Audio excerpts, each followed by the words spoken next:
خوش آمدید کہتے ہیں ناظرین آپ کو. میں اسد اللہ خان ہوں. آج پاکستان اپنا 74واں یوم آزادی منا رہا ہے. 74 سال میں پاکستان نے شاید وہ کامیابیاں حاصل نہیں کی یا وہ مقام حاصل نہیں کیا جو اس کے بنائے جانے کا مقصد تھا، جسے ہم اقبال کا اور قائد کا خواب کہتے ہیں. لیکن سوال یہ ہے کہ وہ کون سی غلطیاں ہم مسلسل کرتے رہے ہیں جس میں سدھار پیدا کر کے ہم اپنی سمت کو درست کر سکتے ہیں. اور ایک سوال یہ بھی ہے کہ کیا ہم اپنی سمت کو درست کرنے کے عمل کا آغاز کر پائے ہیں یا نہیں کر پائے. وہ کیا ہو سکتا ہے پاکستان کو عظیم الشان بلندیوں تک پہنچانے کے لیے جس کی ضرورت ہے. اگرچہ یہ سوال کرتے ہوئے بھی اب کئی سال ہو گئے ہیں اور کئی سال سے ہم یہ سوال کر رہے ہیں کہ پاکستان کو کیا کرنا چاہیے کہ اس خواب کی تکمیل ممکن ہو پائے، لیکن ابھی سوال کرنے اور سوال کو دہراتے رہنے کے سوا بھی کوئی چارہ نہیں ہے. میرے ساتھ جو مہمان موجود ہیں یہ سوال آج میں سامنے رکھتا ہوں اور ان کی رائے لوں گا کہ پاکستان ایک تو یہ کہ کیا سمت درست کر پایا ہے یا کم از کم اس سفر کا آغاز ہوا ہے، اور مزید کیا کچھ کیا جا سکتا ہے. میرے ساتھ سلیم صافی صاحب موجود ہیں، سینئر تجزیہ کار ہیں. صافی صاحب بہت شکریہ، آپ کو خوش آمدید کہتے ہیں. اوریہ مقبول جان صاحب میرے ساتھ موجود ہیں، سینئر تجزیہ کار ہیں. اوریہ صاحب بہت شکریہ. ارشاد احمد عارف صاحب میرے ساتھ موجود ہیں. ارشاد صاحب خوش آمدید. اور جنرل اعجاز اوان صاحب مجھے جوائن کریں گے. جنرل صاحب آپ کو بھی ہم خوش آمدید کہتے ہیں. تمام مہمانوں کا بہت بہت شکریہ. سب سے پہلے اوریہ صاحب، یہ جیسا کہ میں نے کہا کہ ہم اب یہ سوال بھی کئی سال ہو گئے کرتے ہوئے کہ پاکستان نے کیا غلطیاں کی ہیں، اور اگر ہم یہ ادراک کر پائیں کہ ہم سے کیا غلطیاں ہوئی ہیں کہ ہم وہ اس خواب کی تکمیل نہیں کر پائے جس کے لیے پاکستان بنا تھا، تو کیا اس کی روشنی میں ہم اپنا راستہ متعین کر سکتے ہیں. آپ ان چیزوں کی نشاندہی کس طرح سے کریں گے؟ دیکھیں، پاکستان بننے کی جو بنیادی وجہ ہے اس کا ہم کبھی مطالعہ کرنا بہت عرصہ بھول گئے ہوئے ہیں. 1920 میں پاسپورٹ کا ڈیزائن آیا ہے، 1924 میں ویزا ریگولیشنز بنی ہیں اور 1926 میں بارڈر سیکورٹی فورسز آئے ہیں. اور گزشتہ 400 سال سے ہمیں ایک علم پڑھایا جاتا رہا تھا کہ قومیں جو ہیں یہ رنگ، نسل، زبان اور علاقے سے بنا کرتی ہیں، اور اسی کی بنیاد پر پوری دنیا کو تقسیم کیا جا رہا تھا. جیسے اقبال نے کہا تھا نا کہ مکے نے دیا خاک جنیوا کو یہ پیغام، جمعیت اقوام نہیں جمعیت آدم. لیگ آف نیشنز مت بناؤ، league of the human being بناؤ. لیکن دنیا کو چڑیا گھر میں تقسیم کیا جا رہا تھا، اور اس کی بنیاد کے اوپر مصریوں نے کہا نانو ابنا فرائنا، ہم فرائنا کے بیٹے ہیں، ہمیں ہمارا ملک دے دو. ان کو ملک دے دیا گیا. ایرانیوں نے کہا ہم سائرس اعظم کے وارث ہیں، انہیں ملک دے دیا گیا. عراق والوں نے کہا ہم حمورابی کے قوانین کے وارث ہیں، ہمیں ملک دے دو. میں نے واحد وہ ملک تھا 199 ممالک میں جس میں نے کہا تھا میں محمد حسین چیمہ ہوں، یہ اردن داس چیمہ ہے. ہم بھنگڑا ایک طرح کا ڈالتے ہیں، ہم ہیر ایک طرح کی کھاتے ہیں، ہم ساگ ایک طرح کا کھاتے ہیں، ہم لباس ایک طرح کا پہنتے ہیں، لیکن میرا بھائی نہیں ہے کیونکہ یہ لا الہ الا اللہ محمد رسول اللہ نہیں کہتا. ہم نے پہلے دن سے کہانی الٹ دی. ہم نے کہا نہیں، یہ پنجابیوں، سندھیوں، بلوچوں، پٹھانوں اور بنگالیوں نے مل کر پاکستان بنایا تھا. نہیں، میں نے پنجابی ہونے سے انکار کیا تھا جب پاکستان بنا تھا، ورنہ 2 کروڑ پنجابی اس طرف بیٹھے ہوئے تھے. میں نے بلوچ ہونے سے انکار کیا تھا، ورنہ 40 لاکھ بلوچ اس طرف بیٹھے ہوئے تھے. میں نے پشتون ہونے سے انکار کیا تھا، ورنہ اتنی بڑی احمد شاہ ابدالی کی بنائی ہوئی سلطنت وہاں موجود تھی، میں وہاں چلا جاتا.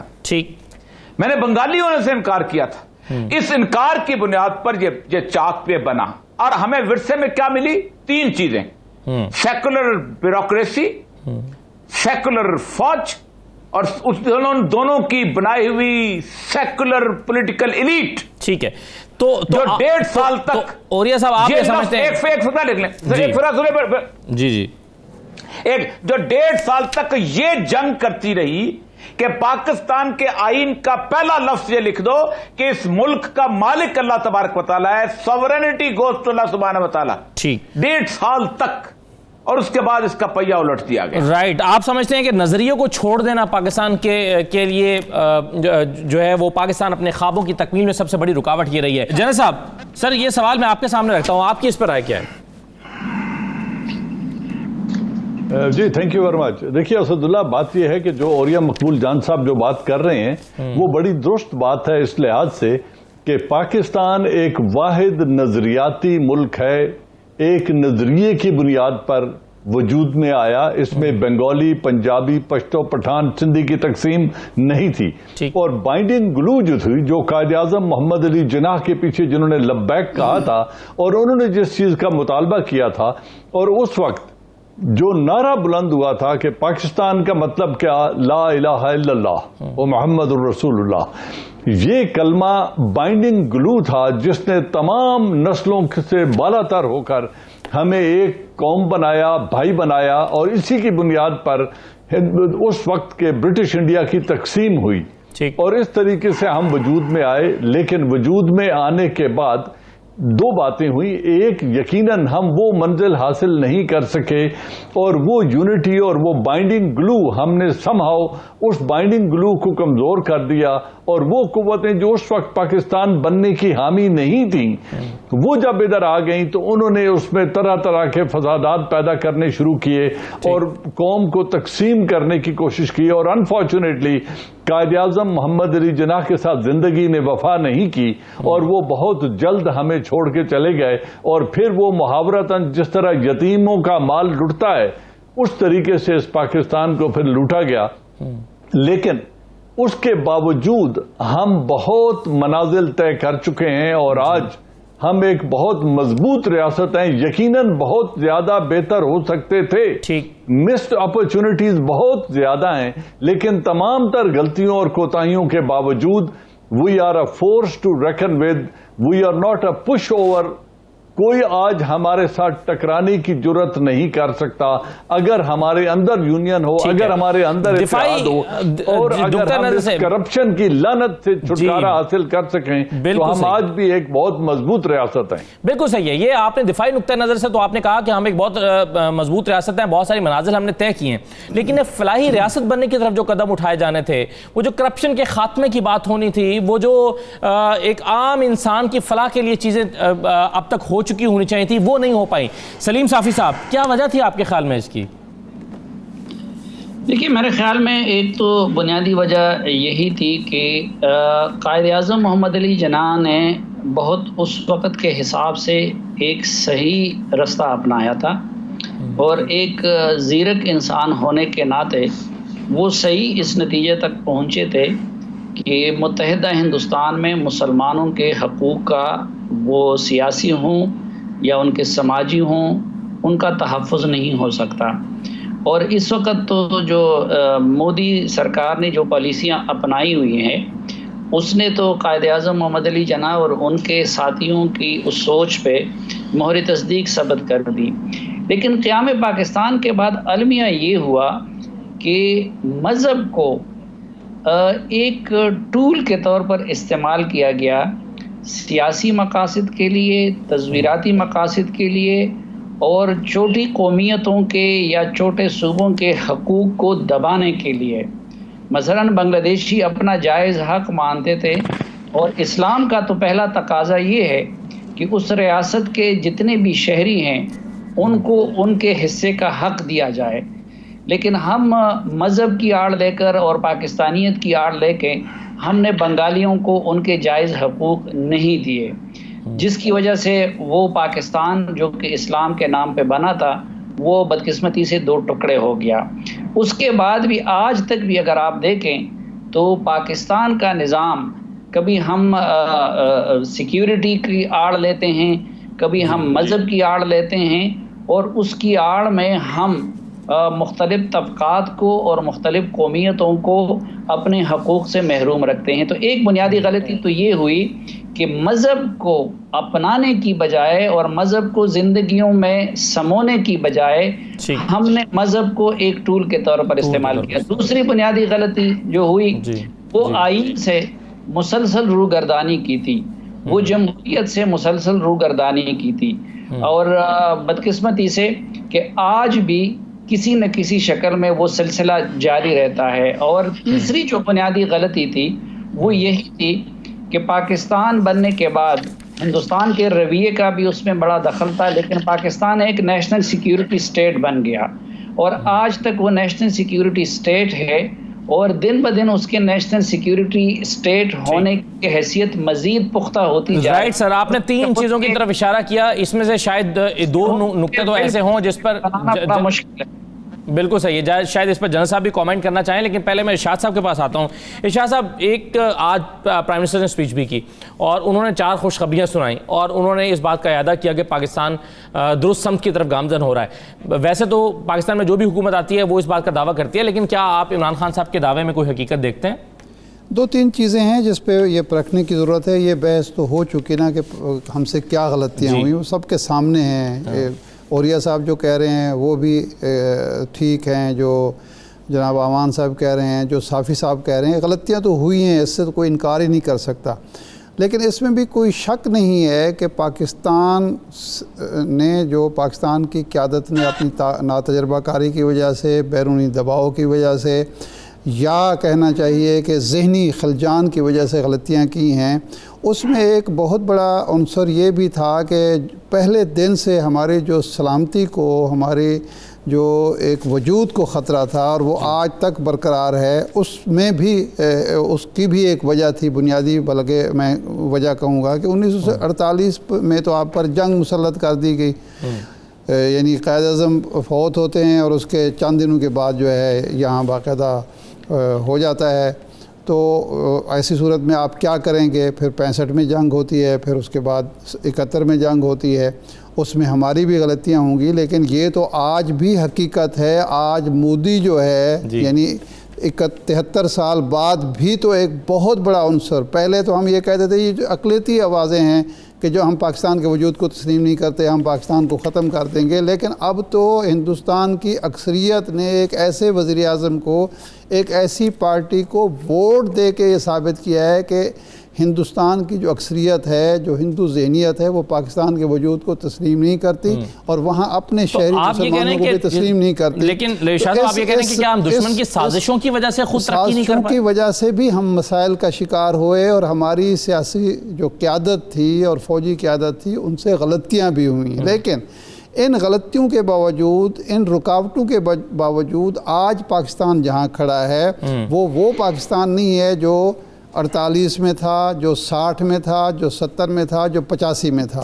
85 کے بعد جو زوال کا سفر شروع ہوا تھا وہ 2 سال سے رک چکا ہے، کیونکہ جو لیڈرشپ کا زوال تھا نا، جس نے ایک احساس مروبیت کے تحت ہندوستان کی بالادستی تسلیم کر لی تھی، ہر معاملے میں امریکہ سے، دوسرے لوگوں سے ڈکٹیشن لینا شروع کر دی تھی، ہر معاملے میں یہ سمجھ لیا تھا. آپ بات کر رہے ہیں بڑی امپورٹنٹ، میں چاہوں گا یہیں سے آپ ذرا گفتگو بڑھائیے گا. اگر میں چھوٹا سا بریک لے لوں، آپ یہ کہہ رہے ہیں کہ وہ جو زوال کا سفر شروع ہوا تھا پاکستان کا، وہ 2 سال ہو گئے رک گیا ہے. یعنی آپ سمجھ رہے ہیں کہ 2 سال سے، یعنی نئی حکومت کے آنے کے بعد ہم بہتری کی طرف مسلسل گامزن ہیں. اس پر آپ کے پاس دلائل کیا اور باقی مہمانوں کی اس پر رائے کیا؟ ایک مختصر بریک لے لیتے ہیں اور بریک کے بعد بات کرتے ہیں. دوبارہ آپ کو خوش آمدید کہتے ہیں. ارشاد صاحب، آپ جو بات کر رہے تھے، آپ نے کہا کہ زوال کا سفر جو پاکستان کا جاری تھا وہ 2 سال پہلے رک گیا ہے اور ترقی کا سفر شروع ہو گیا ہے. آپ اس بات کے لیے کیا دلائل دینا چاہیں گے؟ کوئکلی اگر میں چاہوں گا. دیکھیں 2-3 پہلو ہیں. پہلی بات تو یہ تھی کہ جب یہ بات ہم چاروں کر چکے ہیں کہ ایک نظریاتی ریاست تھی. بعض لوگ کہہ دیتے ہیں جی اسرائیل بھی ایک نظریاتی، اسرائیل ایک نسلی ریاست ہے. اسرائیل جو ہے وہ نظریاتی ریاست نہیں ہے، کسی نظریے پر قائم نہیں ہوئی، یہودیوں کی نسلی ریاست ہے. پاکستان نظریے کی بنیاد پر قائم ہوا. تو اس کے بعد ہم نے نظریے کو صرف چھوڑا نہیں بلکہ نئے تجربات کرنے کو، اسلامی سوشلزم آ گیا، انلائٹن ماڈریشن آ گئی. اب 2 سال سے بھارت کی بات، اب میں 2-3 پہلے بتا دوں نا کہ کیا زوال کیا تھا ہمارا. دوسرا یہ تھا کہ ہم نے بالادستی قبول کر لی. ہم نے کہا جی جب تک ہم معاشی طاقت نہیں بنتے ہم قبول کریں گے انڈیا کی بڑا بھائی ہے اور امریکہ کو یہ وہ.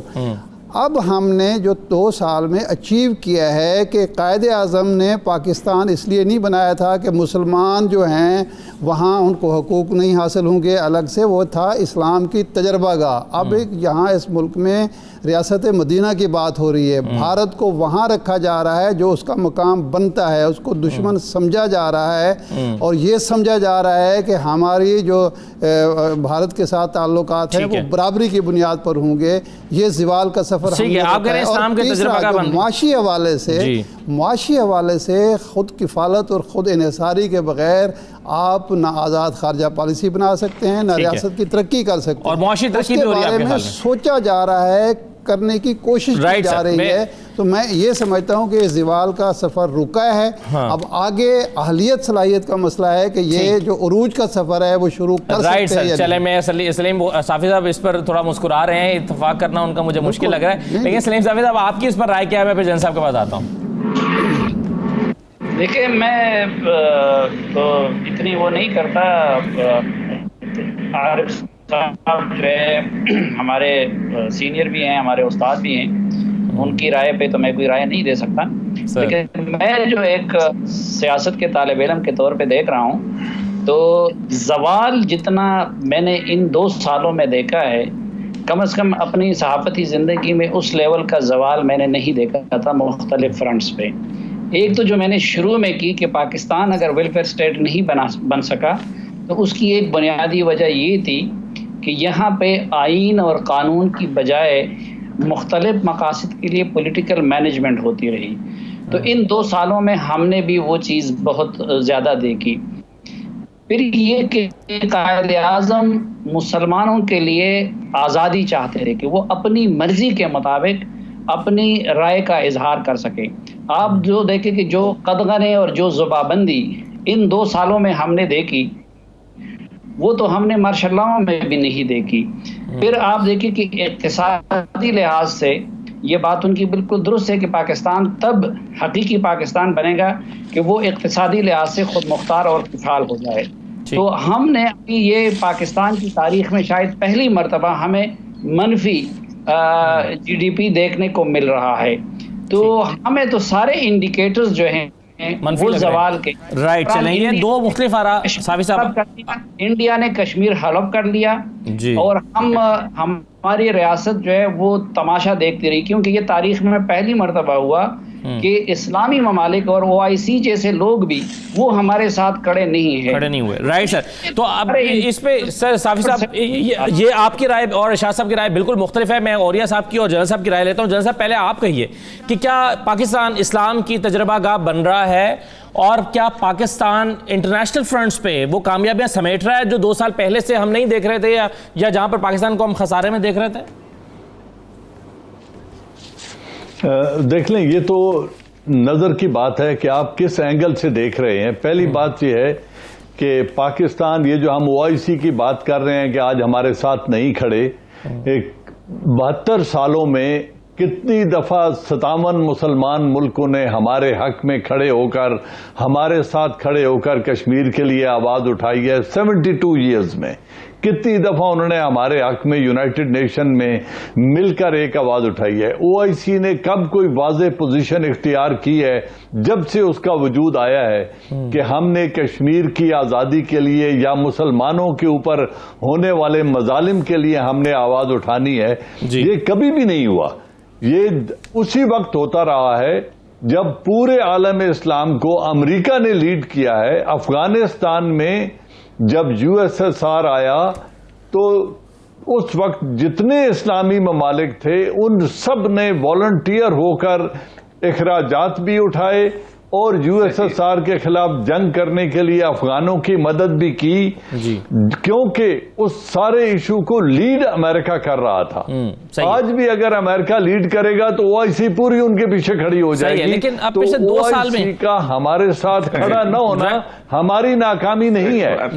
اس وقت میں سمجھتا ہوں پاکستان نے جو امریکہ کو نو مور, پہلی دفعہ 1962 کے بعد پہلی دفعہ پچھلے 3 سالوں میں ہم نے آ کر امریکہ کو نو مور کا جواب دیا ہے, ڈو مور ایکسپٹ نہیں کیا, اور ہم نے کہا ہم اپنی انڈیپینڈنٹ پالیسیز کو پرسو کریں گے. اور افغانستان اس کی وجہ جغرافیائی حالات بھی تو ہو سکتے ہیں نا سر. میں سر اس پر اوریہ صاحب کی رائے بھی لینا چاہوں گا. اوریہ صاحب یہ جغرافیائی حالات بھی تو ہمارے ہو سکتے ہیں. امریکہ ایسے موڑ پر آ گیا کہ اس کے لیے ممکن نہیں رہا کہ وہ مزید فرمائشیں کرے. ایک نقطہ نظر یہ بھی تو ہو سکتا ہے. اوریہ صاحب موڑ پر لایا گیا. جی رائٹ ہے. جی دیکھیں پہلی بات تو یہ ہے, 2-3 چیزیں غلط فہمیاں دور کرو پھر میں آپ کے عرض کرتا ہوں. پہلی بات تو یہ ہے کہ یہ پاکستان کے بارے میں ایک ویسٹرن پروپیگنڈا ہے کہ ہم نے زندگی میں اسلام کو ہتھیار کے استعمال کیا, ہم تباہ ہو گئے. پہلے 11 سال جو ہے پاکستان کے 1935 کے ایکٹ کے تحت چلتے تھے، اور کوئی بھی مولوی ٹائپ کو حکمران، سارے سیکولر، اسکندر مرزا جیسے پارٹیاں اڑانے والے، غلام محمد جیسے لوگ، تمام کا 1956 میں آپ دستور جب بنانے لگے اسلامی، تو 1958 میں ایوب خان آ گیا، ایوب خان کے اندر اسلامی کا نام بھی کٹ گیا، ٹھیک۔ اس کے بعد اگر آپ آ جائیں یحییٰ خان کے 3 سالہ دوروں کا آپ اسلام کا دور کہتے ہیں تو مجھے بڑی حیرت ہوتی ہے۔ بھٹو صاحب کے 6 سالہ دوروں کو اگر آپ یہ کہتے ہیں کہ خلافت الہیہ کا دور ہے پھر بھی غلط ہے۔ مشرف کے 8 سالوں کو اگر آپ کہتے ہیں کہ وہاں اسلام آ گیا تھا پھر بھی غلط ہے۔ 49 سال تو یہ لگ گئے، ٹھیک ہے۔ 77 سے لے کے 88 تک کے 11 سال کی تہمت جو ہے وہ پورے ملک کے اوپر آپ لگا دیتے ہیں کہ یہاں تو اسلام کو بنایا گیا تھا۔ ایک تو یہ چیز۔ دوسرا، میں جب بچہ تھا تو مجھے آوازیں آتی تھیں کہ لاہور کی سڑکوں سے پٹسن کی بو آ رہی ہے اور یہ اور وہ۔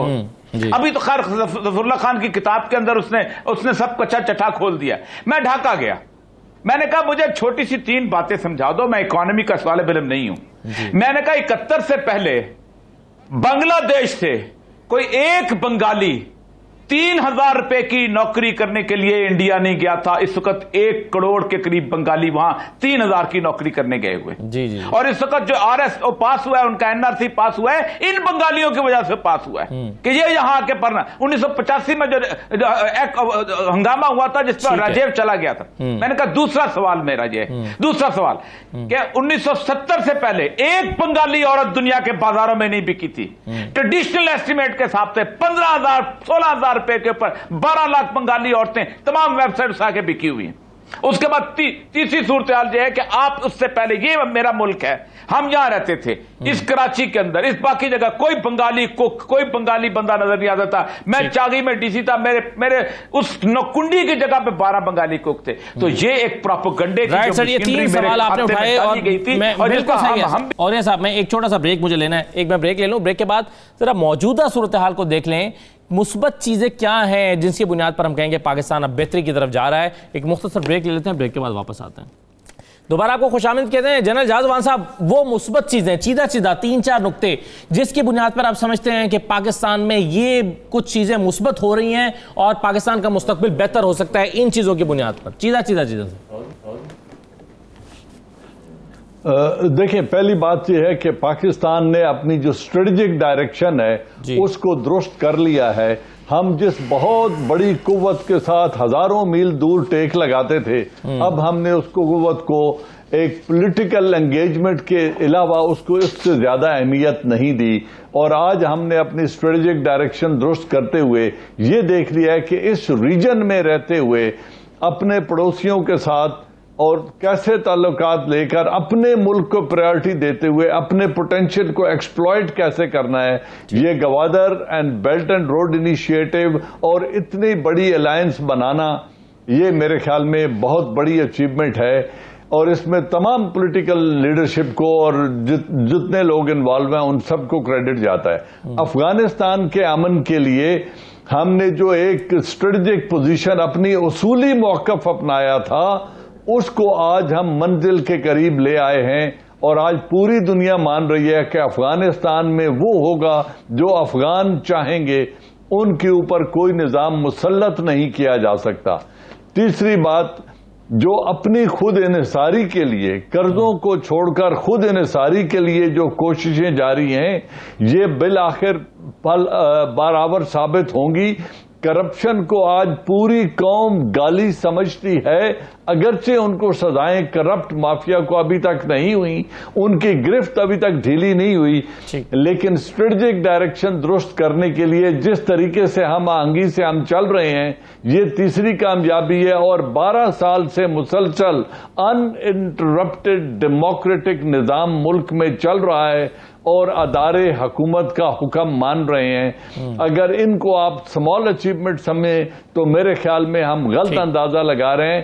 یہ بہت بڑی اچیومنٹس ہیں اور پاکستان کو اپنی منزل کی طرف لے جانے کے لیے۔ اور آخری point, water reservoir, Ayub Khan کے بعد کسی نے بڑے واٹر ریزروائر بنانے کا سوچا تک نہیں تھا، آج 3 بڑے ڈیموں پہ کام شروع ہو چکا ہے۔ اگر ہم اس سمت میں گئے تو انشاءاللہ پاکستان ترقی کی منزلیں طے کرے گا اور خود انصاری کی طرف جائے گا۔ رائٹ سر، سلیم صافی صاحب، کیا آپ ان چیزوں کو مثبت تبدیلیاں نہیں سمجھتے؟ جی دیکھیں، یہ ایک جو افغانستان کے حوالے سے اسٹریٹجک ڈائریکشن کی تبدیلی کی جنرل صاحب نے بات کی ہے، میں بھی اس سے اتفاق کرتا ہوں کہ ایک جو مفروضوں پہ مبنی اسٹریٹجک ڈیپتھ کی پالیسی تھی اور افغانستان کو پانچ پر صوبہ بنانے کے خواب دیکھے جاتے تھے پاکستان میں، تو ایک تو برے نتائج بھگتنے کے بعد وادار پاکستانی ریاست اس سے تائب ہو گئی ہے، یہ ایک مثبت تبدیلی ہے۔ دوسرا، اگر آپ دیکھیں تو پاکستان میں آج اس لیول پہ علیحدگی پسندی کی تحریکیں نہیں ہیں جس طرح ماضی میں ہوا کرتی تھی۔ یعنی آج ٹھیک ہے ود ان پاکستان لوگ اپنے لیے حقوق مانگ رہے ہیں، پی ٹی ایم جیسی تنظیمیں بھی ہیں، لیکن جو کسی زمانے میں تھی کہ کوئی سندھ دیش بنانا چاہ رہا تھا، کوئی پختونستان بنانا چاہ رہا تھا، تو آج اس لیول پہ وہ چیزیں نہیں ہیں۔ لیکن یہ کچھ چیزیں جو ہے اس کی مثلاً یہ جو امریکہ کو نو مور کہنے کی بات ہے، میرے خیال میں یہ نو مور تو پہلی مرتبہ زرداری صاحب نے کہہ دی تھی کہ جب انہوں نے گوادر سنگاپور سے لے کے، اور امریکی اس پہ بڑے ناراض تھے اور چین کے ساتھ اس کی بنیاد رکھی اور چین کے حوالے کیا، اور جب وہ رشیا جا رہے تھے تو خود ہلری کلنٹن نے وہ فون کر کے زرداری صاحب کو دھمکی دی تھی۔ یہ اپنا ڈائریکشن چائنا اور رشیا کی طرف موڑنے کا آغاز جنرل اشفاق کیانی اور زرداری صاحب کے دور میں ہوا تھا۔ پھر آپ دیکھیں تو گوادر پہ یا سی پیک پہ جو ڈیولپمنٹ تھی اور اپنا اسٹریٹجک معاملات چین سے وابستہ کرنے کا عمل تھا، وہ نواز شریف کے دور میں بہت آگے بڑھا، اور شاید نواز شریف کو جو سزا ملی تو اس میں ایک فیکٹر یہ بھی تھا کہ انہوں نے اپنے سارے انڈے وہ چائنا کے باسکٹ میں ڈال دیے تھے۔ تو وہ ہاں، البتہ موجودہ دور میں ہم نے دیکھا کہ اس میں کچھ گڑبڑ آ گئی، مثلا سی پیک پہ اسی طرح کے معاملات اس تیزی سے آگے نہیں بڑھ رہے ہیں، اور چینی اپنی جگہ پہ پریشان ہیں حکومت کے رویے سے، اگرچہ وہ پاکستانی فوج کے ذریعے انہوں نے اپنے اس کو وہ کنٹینیو رکھا ہے۔ ایک اور بات جو میں عرض کرنا چاہ رہا تھا وہ کہ میں نے آپ کو پاکستان کی بدحالی کا، دیکھیں مذہب دنیا کا مقدس ترین جذبہ ہے، اور پاکستان سے آپ مذہب کو نہیں نکال سکتے۔ مذہب کو اگر آپ اس کی روح کے مطابق اپنی زندگی میں اپنا لیں تو اس سے بڑا مقدس کام کوئی نہیں ہو سکتا، لیکن اگر مذہب کو آپ سیاسی مقاصد کے لیے استعمال کریں تو اس سے بڑا قبیح کام کوئی نہیں ہو سکتا۔ اب اگر زبانی طور پر دیکھیں تو جو کام آج عمران خان صاحب کر رہے ہیں کہ وزیر آپ کے کوئی امریکی شہری ہے، کوئی ہماری طرح فواد چودھری صاحب کے لوگ ہیں، باقی اس طرح کے لوگ ہیں، آپ دیکھ لیکن نعرہ ریاست مدینہ کا لگا رہے ہیں۔ بالکل صحیح ہے، تو صافی صاحب اور آپ نام ہے ریاست مدینہ کا، تو یہ عبداللہ صاحب بات مختصر بات جی اسلام جن صاحب استعمال کیا تھا، باقی لوگوں نے استعمال کیا تھا۔ چلیں میں اس پر جنرل صاحب بھی کچھ کہنا چاہ رہے ہیں، اور میں اوریہ صاحب اور شاہ صاحب کی رائے لیتا ہوں، چھوٹا سا بریک لیتا ہوں، بریک لے کے واپس آتے ہیں۔ دوبارہ خوش آمدید کہتے ہیں۔ سلیم صافی صاحب بریک پر جانے سے پہلے کہہ رہے تھے کہ جن کامیابیوں کا ذکر کر رہے ہیں آپ سب لوگ موجودہ حکومت کی، یہ تو زرداری صاحب نے اور نواز شریف صاحب کے زمانے میں انیشیٹ کیا گیا تھا اس کو، جو آپ ایک شکل اختیار کر رہے ہیں، اس پر آپ جنرل صاحب کچھ کہنا چاہتے ہیں، پھر میں شاہ صاحب کے پاس آتا ہوں۔ ہاں اسد اللہ، میں مختصراً میں دوسرے پارٹیسپینٹس کا ٹائم نہیں لینا چاہتا۔ ہم پاکستان کی اچیومنٹ کی بات کر رہے ہیں، کسی ایک سیاسی پارٹی کی اچیومنٹ کی بات نہیں کر رہے۔ دوسری بات، یہ مذہب اور ریاست کا فرق اوریہ مقبول جان صاحب بیان کر دیں گے، اور یہ کہنا کہ جدا ہو دی سیاست سے تو رہ جاتی ہے چنگیزی، اب آپ اوریہ مقبول جان صاحب سے پوچھ لیں، وہ وضاحت کر دیں گے۔ صحیح ہے، چلے میں اوریہ صاحب سے پوچھتا ہوں، لیکن ارشاد صاحب یہ ایک تو ظاہر ہے خارجی محاذ پر کچھ کامیابیوں کا ذکر ہوا، چلیں موجودہ حکومت کی تھیں یا پچھلی حکومت کی تھیں، لیکن پاکستان کی کامیابیاں سلیم صافی صاحب اور باقی لوگ بھی اس پہ کہہ رہے ہیں، لیکن داخلی محاذ پر کون سے چیلنجز اس وقت درپیش ہیں؟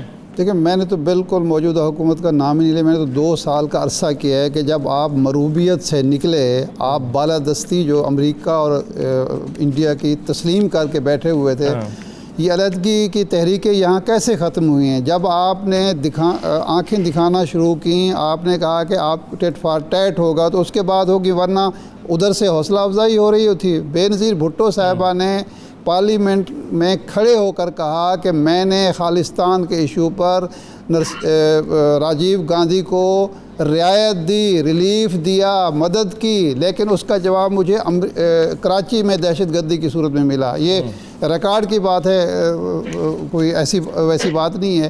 ہم جب تک مروبیت کا شکار رہے ہم پر امریکہ کا بھی دباؤ بڑھتا چلا گیا، ڈوبور ہوتا رہا. جب ہم اس مروبیت سے نکلے ہیں، اور مجھے تو یہ 2 سال میں نظر آ رہا ہے، جب انڈیا کے ہم مرے جا رہے تھے تجارت کے لیے، مرے جا رہے تھے تعلقات بہتر کرنے کے لیے، وہ یہاں دہشت گردی کرا رہا تھا اور ہم وہاں جو ہیں تعلقات بہتر کرنے کے لیے ان کی خوشامد کر رہے تھے. ہم کہہ رہے تھے ایک چھوٹی سی واگا کی لکیر آ گئی ہے ورنہ ہم بھی وہی کچھ کھاتے ہیں جو آپ کھاتے ہیں، ہم بھی وہی کچھ پہنتے ہیں جو آپ پہنتے ہیں. تو وہ احساس مروبیت تھا جس کی وجہ سے ہم پر چاروں طرف سے دباؤ تھا اور اندر سے ہم نظریے کو کمزور کر رہے تھے. اب جب یہ بات ہو رہی ہے ریاست مدینہ کی، جب بات ہوتی ہے تو ریاست مدینہ بھی ایک دن میں وجود میں نہیں آئی تھی. دیکھنا یہ چاہیے کہ جو شخص یا جو حکومت یا جو لوگ یہ بات کر رہے ہیں اس کے لیے مثلا یہ یکساں نصاب تعلیم کا ایک ہوا ہے، اس حکومت نے کیا. میں تو اس کو کارنامہ انجام دوں گا. یہ 70 سال پہلے 70 سال کے دوران کسی نے کیوں نہیں سوچا بھائی آپ کا نصاب تعلیم ایک نہیں ہوگا، ایک قوم آپ نہیں بنا سکتے. کہیں آپ راجہ داہر کو ہیرو بنا کے بیٹھے ہیں، کہاں غفار خان آپ کے ہیرو ہیں، کہیں عبدالصمد اچکزئی جو پاکستان کے دشمن تھے وہ آپ کے ہیرو ہیں. تو وہاں ایک قوم بنے گی. تو میں اس لیے کہتا ہوں کہ 2 سال کے عرصے میں آپ ایک نظریے کی طرف واپس آئے، آپ نے دشمن کو دشمن جانا، دوست کو دوست سمجھا. وہ گرے ایریاز کم ہو رہے ہیں اور بلیک اینڈ وائٹ میں معاملات آ رہے ہیں، اور یہ بہت بڑی اچیومنٹ ہے ایک ریاست کی. بالکل صحیح ہے. اور یہ صاحب مجھے یہ بتائیے کہ کیا 2 سال میں ریاست مدینہ کا نعرہ لگا کر اسلام کو سیاسی مقاصد کے لیے استعمال کیا گیا جیسا کہ سلیم صافی صاحب کہہ رہے ہیں؟ دیکھیں میں 2 سال نہیں، اگر یہ دیکھیں یہ بالکل ویسا الزام ہے 1935 سے لے کے 1947 کی اخباریں نکالے نا تو یہ سارا الزام قائد اعظم محمد علی جناح پر لگتا تھا کہ یہ اسلام کا نعرہ لگاتا ہے، یہ مذہب کو بھی سیاست کے بیچ میں لاتا ہے. یہ کیسا شخص ہے؟ اور اس شخص کی میں ایک تقریر یہاں سنا رہا ہوں، آخری تقریر ہے، اس کے بعد قائد اعظم چلے گئے تھے وہاں پر. یہ 1948 کی 1 جولائی کو انہوں نے اسٹیٹ بینک کا افتتاح کرتے ہوئے تقریر کی ہے. I shall watch with keenness the work of your research organization in evolving banking practices compatible with Islamic ideas of social and economic life.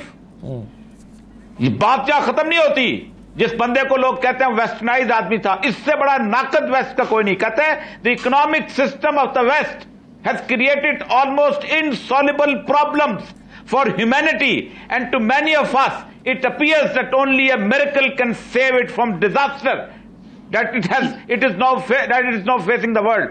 It has failed. اور لمبی باتیں ہیں کہ یہ کہ مغرب کی دنیا نے، مغرب کے معاشی نظام نے ایک ایسا میس گندگی کریٹ کر دی ہے کہ کوئی ڈیزاسٹر ہی سے نہیں بچ سکتے. اس شخص کے نام پر اس طرح کی گفتگو ہوتی تھی. میں آرکائیو کا سیکرٹری رہا ہوں، میں نے اخبار دیکھے ہیں. جو باتیں آج کے بندے، آج کے حکمرانوں کے بارے میں کی جاتی ہیں، مذہب کو استعمال کرتے ہیں، یہ منافق ہیں، یہ فلاں ہیں، یہی باتیں قائد اعظم کے بارے میں ہر ہندو، ہر پٹیل بولتا تھا، نہرو بولتا تھا، ان کے ساتھ ساتھ ان کے پاکستان کے تمام مخالف بولتے تھے. مذہب کا کیا تعلق ہے سیاست سے؟ جبکہ اللہ تعالیٰ جو ہے، اللہ تعالیٰ نے بڑا واضح طور پہ کہتا ہے ان الحکم جی بالکل صحیح سر. آپ کچھ اللہ تعالیٰ یعنی آیت کا شاید حوالہ دے رہے تھے، آپ مکمل کر لیں پھر میں آگے آ جاتا ہوں. نہیں بس ٹھیک ہے، نہیں وہ لمبی بات ہو جائے گی. Right sir. سلیم صافی صاحب مجھے یہ بتائیے کہ عمران خان صاحب تو اس کی وضاحت کر چکے ہیں کہ آپ کہہ رہے ہیں کہ وہ اسلام کو استعمال کر رہے ہیں سیاست کے لیے، جبکہ ان کا خیال میں ریاست مدینہ سے ان کی مراد ایک فلاحی ریاست ہے. تو فلاحی ریاست کا خواب دکھانے کے لیے یا دیکھنے کے لیے ریاست مدینہ کا لفظ استعمال کرتے ہیں. دیکھیں، ایک تو جو ریاست مدینہ لانے والے تھے ہمارے حضور نبی کریم صلی اللہ علیہ وسلم، ریاست مدینہ کی پہلی کوالٹی یہ تھی کہ اس میں حکمران ہر جمعے کو اپنے آپ کو احتساب کے لیے پیش کرتا تھا، اور احتساب حکمران کے گھر سے شروع ہوتا تھا. یہ نہیں کہ اس کے مخالفین کا تو احتساب ہو لیکن حکمران خود اس سے مبرہ ہو. اب قائد اعظم اور عمران خان کا موازنہ کرنا قائد اعظم کسی RTS سسٹم کو فیل کروا کے لیڈر نہیں بنائے گئے تھے. قائد اعظم کے پارٹی میں لوگوں کو کوئی ایجنسی شامل نہیں کروا چکی تھی. قائد اعظم کے آگے پیچھے کوئی ایسا نہیں تھا کہ وہ جہانگیر ترین کے جہازوں میں پھرتے تھے اور جہانگیر ترین کے وسائل سے الیکشن لڑتے تھے. قائد اعظم کی ترجمانی فردوس شیخاوان اور اس طرح کے لوگ نہیں کرتے تھے. قائد اعظم بڑے انصاف پسند آدمی تھے. یہ نہیں تھا کہ آپ نے اپنے تمام سیاسی مخالفین کو تو ایک ایک کر کے جکڑ دیا ہے. قائد اعظم کا سیاسی مخالف تو کمپلینٹ کے سٹیج پہ گرفتار ہو، لیکن قائد اعظم کے اپنے وزیر وہ احتساب سے بھی مبرہ ہو، وہ کچھ بھی کریں، لیکن ان کے ساتھ تو ایک تو یہ اور ایک آخری بات جو پہلے شاید نہیں کہ پاکستان فلاحی ریاست کیوں نہیں بن سکا. میرے خیال میں ایک پاکستان رائٹ سر. سلیم صاحب بالکل صحیح اعظم کا آپ کہہ رہے ہیں کمپیریزن نہیں ہو سکتا. میں تمام مہمانوں کا شکریہ ادا کرنا چاہوں گا. وقت ختم ہو گیا ہے. بہت شکریہ. اجازت دیجیے. اللہ حافظ.